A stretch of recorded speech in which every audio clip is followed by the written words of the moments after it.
Join me as I spend the night at the creepy Heritage Lake cabin and try to survive the spine-chilling animated horror story that unfolds.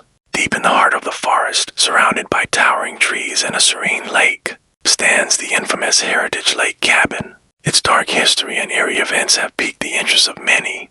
I'm about to delve into the terrifying tales that have made this place a hub for paranormal activity. Visitors and locals alike have reported strange occurrences, from unexplained noises and movements to ghostly apparitions that seem to lurk in the shadows. Some claim to have seen the ghost of a young girl, her eyes black as coal, whispering an eerie melody that sends chills down the spine.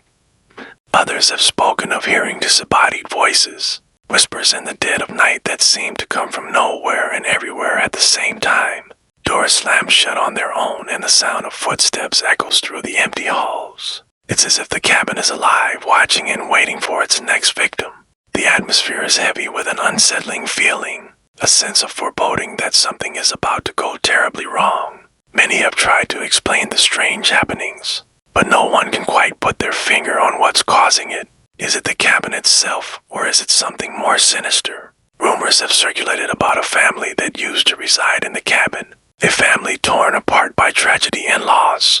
They say the father was driven mad by grief, and his sanity was consumed by the darkness that lurked within the cabin's walls. Others claim that the mother was possessed by a malevolent spirit, one that fed on her fear and drove her to commit unspeakable acts. Whatever the truth may be, one thing is certain: the Heritage Lake cabin has a dark and troubled past. As I delve deeper into the history of the cabin, I've uncovered tales of tragic events and hauntings that will make your skin crawl. There was the young couple who spent a night in the cabin, only to awaken to find their belongings scattered across the floor, their car keys gone, and a message scrawled on the wall in blood: "You should not have come here." Then there was the group of friends who reported seeing shadowy figures lurking just beyond the tree line, their eyes glowing like embers in the dark. But one story stands out above the rest, a tale of terror that will haunt your dreams and leave you sleeping with the lights on. It's the story of a lone traveler who checked into the cabin seeking solace and rest.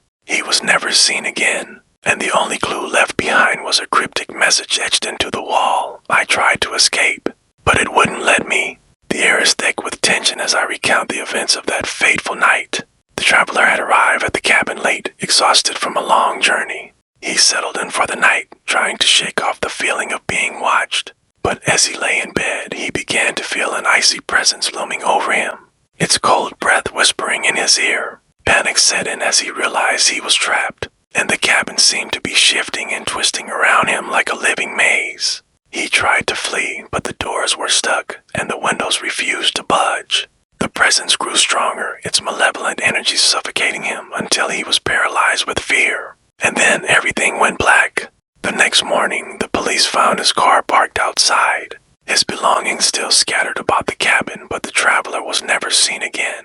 The Heritage Lake cabin remains shrouded in mystery, its dark history and eerie events forever etched in the minds of those who dare to venture near. It's a place where the living are not welcome, where the dead linger, and the damned are doomed to roam. So, if you're feeling brave, share your own scary cabin stories in the comments below. And if you're new here, consider subscribing for more spine-chilling animated horror stories that'll keep you up all night. The Heritage Lake Cabin, Part 1, Arrival. I didn't expect much that night. The cabin stood by the edge of Heritage Lake, hidden deep in the thick, untamed heart of the forest. The air was still, and only faint chirps of crickets broke the silence. That heavy sense of foreboding set in long before I could see the cabin itself, tucked behind thick pine trees whose branches hung low like they were guarding a dark secret. I knew the stories, of course, everyone around here did. Heritage Lake Cabin had been abandoned for years, but it still had its reputation. Stories floated around about strange sounds, shadows moving without light, and an icy touch that crept up your spine as you neared the lake's edge. But I had never really believed it. It seemed like folklore, exaggerated tales that stuck around because of the cabin's dark, tragic history. I parked, the sound of the car engine cutting out like the last breath of anything remotely safe. The silence settled in like a heavy blanket, pressing against my ears. I could see the dark outline of the cabin against the lake, a crooked shape under the tree's cover, as if it had started to sink into the earth, retreating from the world of the living. I hesitated before walking up to the cabin. People had warned me, but I brushed it off, even though my stomach twisted as I approached the porch. The faintest sound of laughter echoed from the lake, almost like the voice of a young girl, soft and distant, like she was calling from just below the water's surface. I shook off the feeling, chalking it up to my nerves. This wasn't my first encounter with eerie places. I'd always been drawn to the thrill of haunted sights, but something felt different.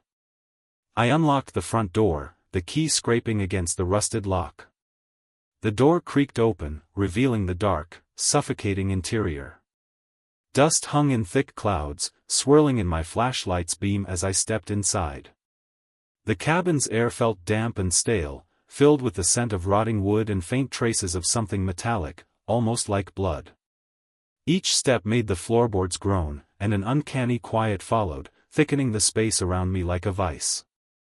My eyes adjusted slowly, the dim outlines of old furniture emerging from the shadows. I couldn't help but feel like I'd interrupted something, a presence, watching me from the moment I crossed the threshold. The only thing that stirred was the old, tattered curtain billowing against a broken window. I shook off the feeling and started unpacking, dismissing my unease as nothing more than overactive imagination. I began exploring the rooms, noting how each seemed to carry a chill, as if the walls themselves were trapping the cold. In the bedroom, I noticed something strange. The wardrobe doors stood slightly ajar, revealing a small, faded dress hanging inside. Tiny handprints dotted the dusty mirror beside it, as if a child had been here recently. Then, as I turned to leave, I heard a faint, unmistakable whisper. It was like someone singing a lullaby, low and chilling, echoing down the hallway. Against my better judgment, I stepped out into the hall, listening, hoping the sound would fade. But it didn't. It grew louder, moving from a whisper to a soft humming. The tune was hauntingly familiar, a melody I couldn't quite place yet filled me with a strange, rising dread. And then it stopped, suddenly, like it had been cut off mid-note. My breath caught as a shadow darted just beyond my flashlight's beam, barely more than a flicker along the edge of my vision. The hair on my neck prickled as I felt that same chill from the lake seep back into the room, creeping closer, waiting. This place, I realized, wasn't just a cabin. It was a trap, a place where something dark lingered in the walls, waiting for anyone foolish enough to enter. And, from the way the silence settled over me, I had a feeling that it was just the beginning. The Heritage Lake Cabin, Part 2, Echoes of the Past. The flashlight beam bounced as I walked down the narrow hallway, dust motes twisting through the air like they had lives of their own. The quiet had settled back in, but it wasn't comforting. It felt heavy, almost like the silence was breathing, waiting for something. I couldn't shake the feeling that I was being watched. Every shadow seemed to crawl, stretch, and shift just beyond my vision, as if something was darting away whenever I looked. At the end of the hall, there was a small room I hadn't noticed on my first pass. Its door was closed tight, paint peeling in jagged strips that revealed the dark, aged wood underneath. I hesitated, hand hovering over the doorknob. But that unsettling lullaby still echoed in my ears, urging me forward. The door creaked open, revealing what must have once been a child's room. It looked untouched, preserved like some kind of macabre memorial. The bed was small, with faded pink sheets and a lumpy pillow that looked freshly dented, as if someone had only recently been lying there. A row of toys sat in a perfect line on the windowsill, dusty and forlorn, each one staring out at the dark, unmoving lake. And then I saw her. A small figure, standing just outside the window, her reflection caught faintly in the glass. She was barely more than a silhouette, the faintest hint of black eyes staring back at me through the dust-covered pane. She didn't move, didn't blink. I felt a chill slither down my spine as those eyes locked onto mine, empty and hollow, like endless voids. I stumbled back, crashing into the small dresser behind me. When I looked again, the figure was gone, and only the toys remained, gazing out with their frozen, painted eyes. I clutched the edge of the dresser, my hands shaking as I tried to steady my breathing. But when I glanced down, my stomach twisted. There, carved into the wood in what looked like fresh scratches, was a message. Asterisk, she waits by the lake. Asterisk. A gust of cold air rushed through the room, and I staggered, a sudden pressure pounding against my chest like I was drowning in ice water. The lullaby started again, drifting in faintly from the hallway. I bolted from the room, my heart hammering as I tried to chase down the source. The melody grew louder as I moved deeper into the cabin, echoing from somewhere below. It was almost hypnotic, like it wanted me to follow. My feet carried me down a narrow, twisting staircase I hadn't seen before, the steps creaking beneath my weight as I descended into the darkness. The basement was cold, far colder than it should have been, and the walls felt damp, slick with some strange, viscous substance that coated my hands as I brushed past. The lullaby was louder here, but it didn't sound like singing anymore. It was more like whispers, overlapping voices murmuring in unison, words I couldn't make out but that made my skin crawl. At the center of the basement, a thick, rusted chain lay coiled like a serpent on the floor, ending in a shackle that was bolted into the ground. Stains, deep, dark stains, surrounded it, smeared in wild, frantic patterns that looked disturbingly fresh. I reached down, almost against my will, and touched one of the stains. The sticky warmth shocked me, and I stumbled back, wiping my hand on my jeans. That's when I saw it, a small, faint figure in the corner, crouched in the shadows. She was almost transparent, barely more than a mist, but her eyes were unmistakable. Those black, endless eyes stared back at me, unblinking, her lips moving silently as if she were still whispering the haunting lullaby. Her hand reached out, beckoning. Against every instinct, I stepped closer. And as I did, her form shifted, solidified. Her mouth curled into a twisted smile, sharp and unnatural, and her whisper became clear, filling the room with her voice, a voice that sounded like it was coming from everywhere and nowhere at once.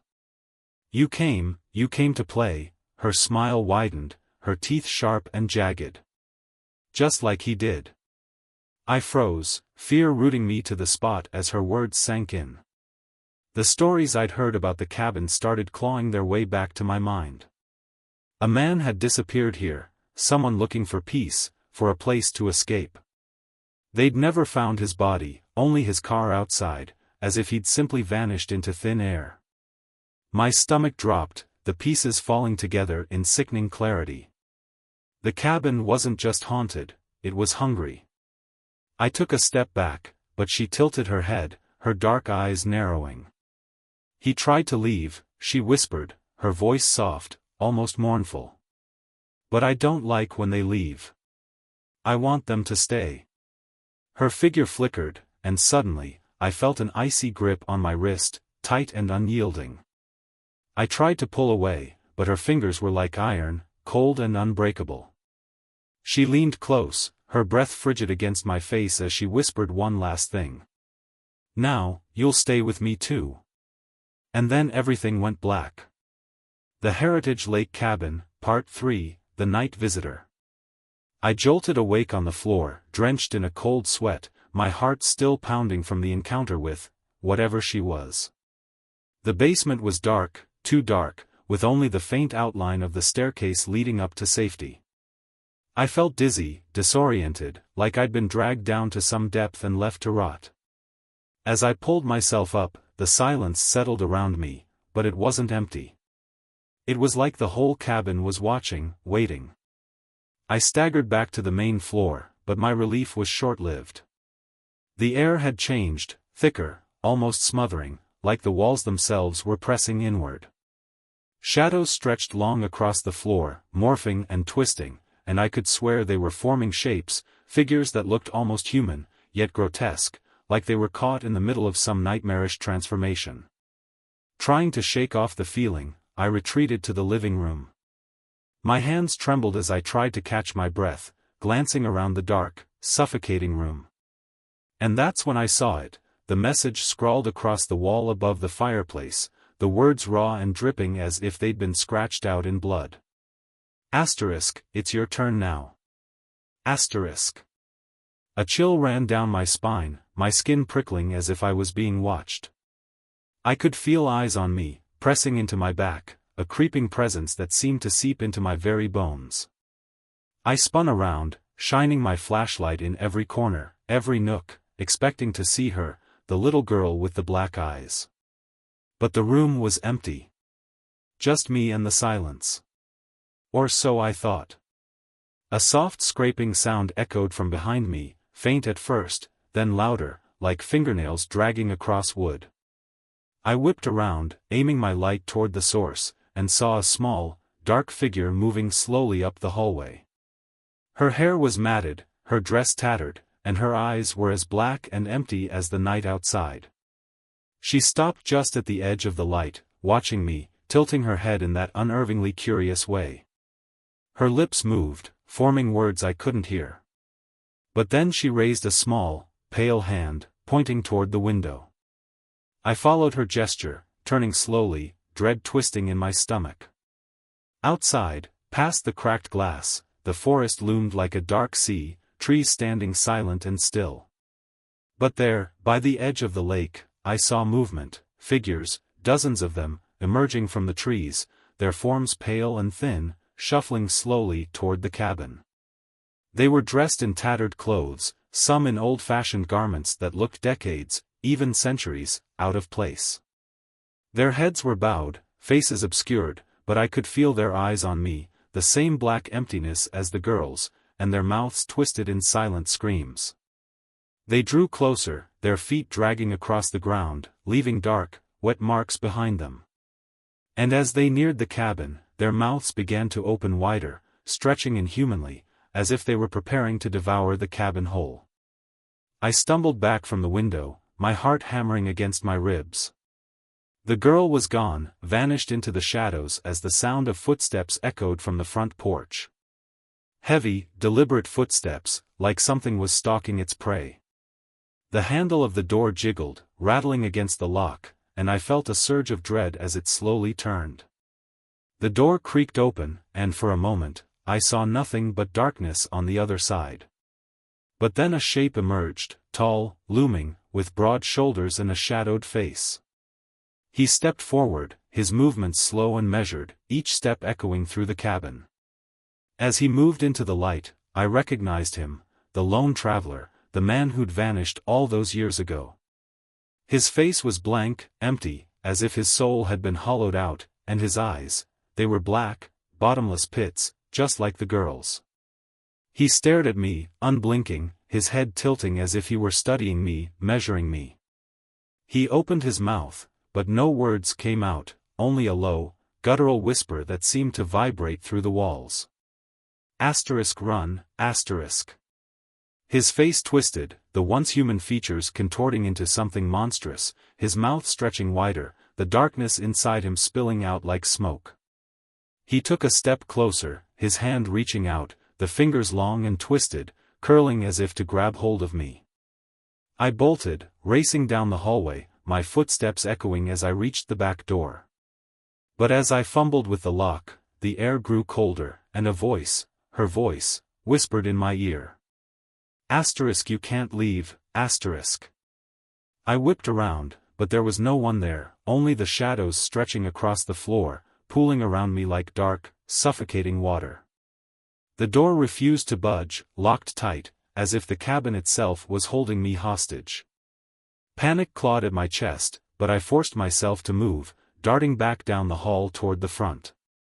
The traveler was gone, vanished like smoke, but I could still feel his presence, lurking just beyond the edges of the light.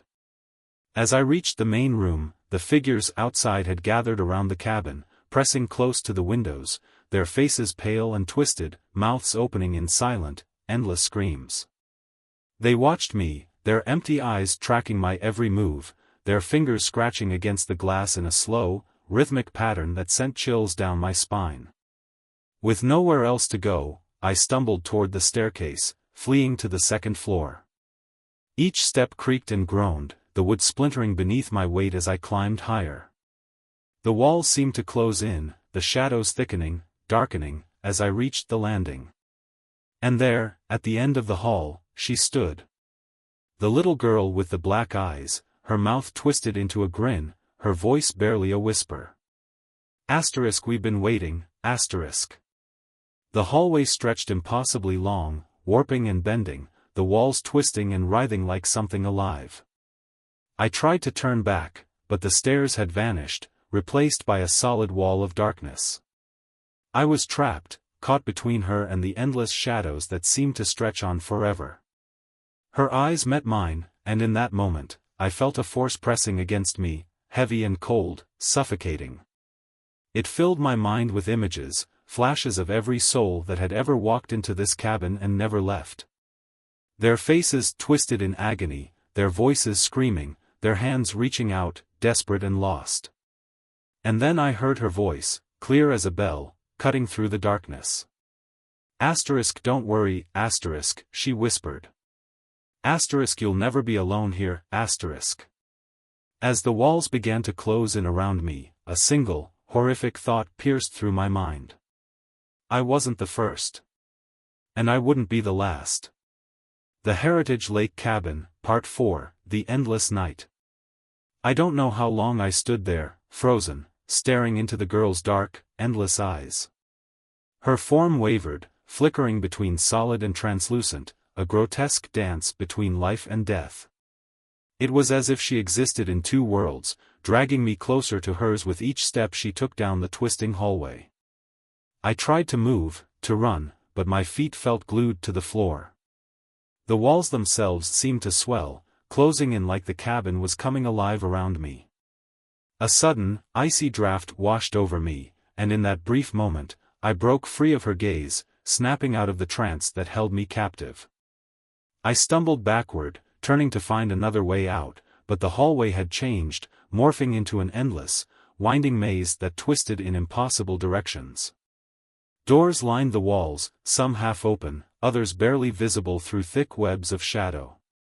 Each one beckoned, dark and foreboding, promising an escape that I knew was false. This place, this cabin, was a labyrinth, a prison made to trap anyone who dared enter. I forced myself to move, heart pounding as I stumbled down the twisting hall. The walls pulsed, breathing in tandem with my racing heartbeat, and the whispers started again, growing louder, more insistent. They came from all around me, voices of men, women, children, all of them pleading, begging, warning. Help us. Don't go, don't look. You can't leave, you're part of us now. The whispers overlapped, filling my mind like a swarm of bees, each voice clawing for attention. I clamped my hands over my ears, but the voices only grew louder, sinking into my skull, embedding themselves like nails. I felt my grip on reality slipping, the shadows pressing closer, warping and twisting around me, pulling me further into the cabin's depths. Suddenly, one of the doors to my left creaked open, revealing a dark, cramped room inside. Against every instinct, I found myself stepping forward, drawn to the faint glow emanating from within. The light flickered, casting eerie shadows across the walls, and as I entered, I felt a sense of recognition, a strange familiarity that made my skin crawl. In the center of the room was an old, dusty mirror, its surface cracked and smeared with grime. The reflection was warped, distorted, but I could make out a figure standing behind me, a tall, shadowy form with hollow, black eyes. I spun around, but the room was empty. Only my own reflection stared back, distorted and fragmented, like a broken puzzle. But then, slowly, my reflection began to change. At first, it was subtle, a slight twist of the mouth, the faint darkening of the eyes. But as I watched, horrified, my reflection grew darker, its eyes hollowing out into black voids, its mouth stretching into a twisted grin. The figure in the mirror was no longer me, it was something else, something that wore my face but held none of my humanity. And then it spoke, its voice a twisted mockery of my own. You're one of us now, The reflection reached out, its hand pressing against the glass. I felt a pull, a force dragging me closer, urging me to step forward, to cross the barrier between reality and whatever hellish dimension this cabin had trapped within its walls. I stumbled back, tearing my gaze from the mirror, but the image lingered, burned into my mind, the black-eyed version of myself grinning, waiting. I fled from the room, slamming the door behind me, but the shadows seemed to follow, swirling around me like hungry predators. The walls began to pulse with a sickly, red glow, as if the cabin itself was alive, a beating heart pumping darkness into every corner. The whispers grew louder, rising into a chorus of screams, each voice blending into a horrific symphony of pain and despair. I could feel them, pressing against me, clawing at my skin, pulling me deeper into the cabin's twisted embrace. My breath came in ragged gasps, my vision blurring as I staggered down the hall, searching for a way out, any way out. And then I saw her again, the little girl, standing at the end of the hallway, her black eyes watching me with an almost mocking curiosity.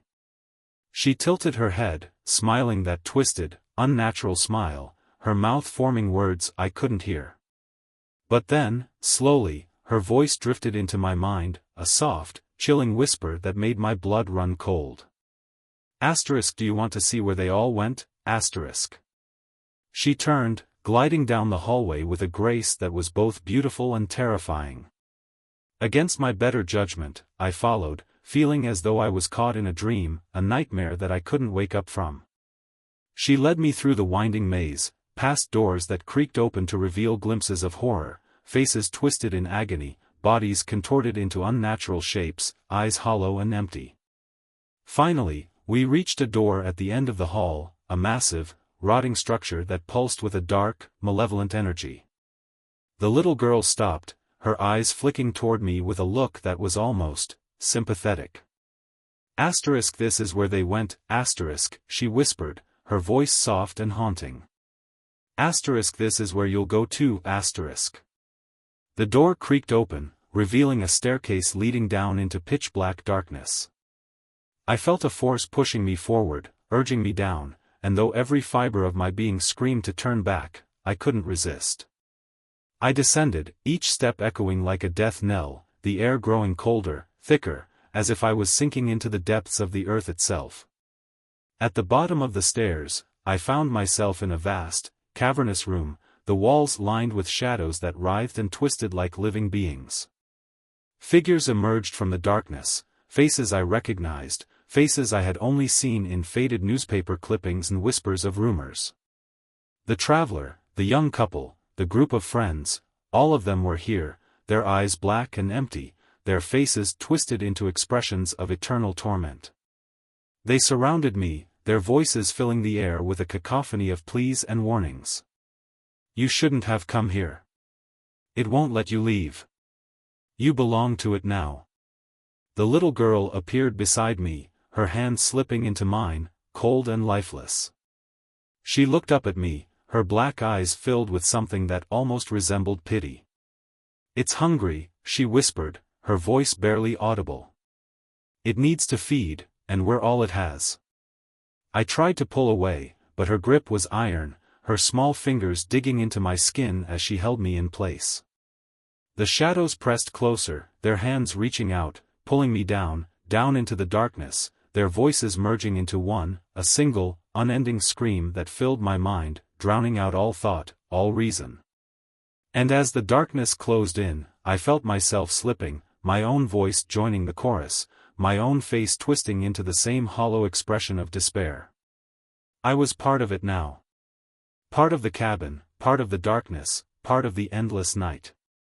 And somewhere, far above, I could still hear her singing that haunting lullaby, a soft, chilling melody that would echo through the cabin forever.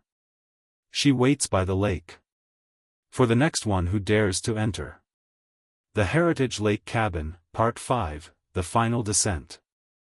I don't know if it was a nightmare or a vision, but I awoke lying on the cabin floor, drenched in cold sweat, the silence around me unnervingly complete. The cabin's walls pulsed, almost alive, and a faint, cold mist hung around my feet.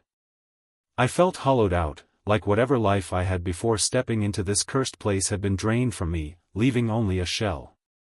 But I wasn't alone.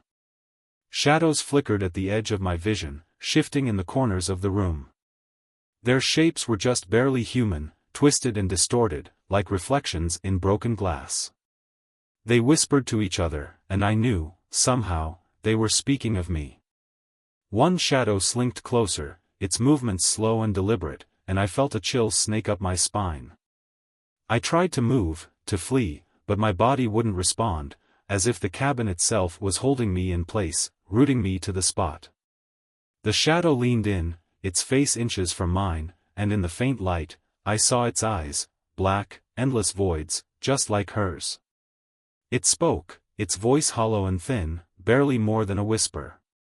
Asterisk, you know what it wants, asterisk. I shook my head, denying it, denying all of it. But deep down, I did know. This cabin, it wasn't haunted. It was hungry. And it had been feeding for centuries, drawing people in, trapping them, consuming their souls, piece by piece. I was just the latest in a long line of sacrifices. The shadow pulled back, melting into the darkness, and the others began to move, circling around me, their whispers rising in a steady, chilling chant. They were calling to it, summoning whatever force lay at the heart of this nightmare, the entity that held them captive. The air grew colder, thick with a suffocating pressure, and I felt it, something massive, ancient, awakening beneath the cabin. The floor trembled, a low rumble vibrating through the walls, and a dark, oily substance began seeping up from the cracks in the floorboards, pooling around my feet. It was alive, moving with a strange, writhing energy, like it was reaching for me. And then I heard it, a voice, deep and guttural, echoing from somewhere below, vibrating through the very bones of the cabin. Asterisk, you came, to feed me, asterisk. The words wrapped around me, pulling me down, and in that moment, I understood. The cabin itself was an extension of this entity, a trap designed to lure in the living, to drain them, consume them, and bind them forever. And now, it wanted me. Desperation surged through me, a last spark of defiance, and I struggled to my feet, pulling myself free of the dark sludge that clung to me. The shadows recoiled, hissing, but they didn't stop me. I could feel them watching, waiting, as if they knew what was coming, knew that resistance was futile. I stumbled through the hallway, the walls warping and twisting around me, the shadows pressing close, filling the space with their mournful whispers. The door to the cabin loomed ahead, just a few feet away, and I threw myself at it, clawing at the wood, desperate to escape. My fingers dug into the wood, splinters tearing at my skin, but the door wouldn't budge. It was as if it had become part of the cabin itself, sealing me in, locking me in place. A cold laugh echoed through the cabin, and I felt its presence growing stronger, pressing down on me, filling every corner of the room. Asterisk, you are mine, asterisk. The voice reverberated through my skull, and I felt something cold and sharp wrap around my mind, sinking into my thoughts, filling me with darkness. Images flashed before me, the faces of those who had come before, twisted in horror and despair, their eyes black and empty, their souls stripped away, leaving only hollow shells. I saw the girl, her dark eyes watching me, her lips curling into that twisted smile. She was part of it, bound to the cabin, a puppet of the thing that lived here, feeding it, luring others in to share her fate. And then I saw myself, my own reflection, my eyes hollow and black, my mouth twisted into that same eerie smile. I was one of them now, just another soul caught in the cabin's grasp, another offering to the endless hunger that lurked within these walls. The shadows closed in, their whispers merging into one, a final, chilling chorus that echoed through my mind. Asterisk, welcome home. Asterisk. And then the darkness swallowed me whole.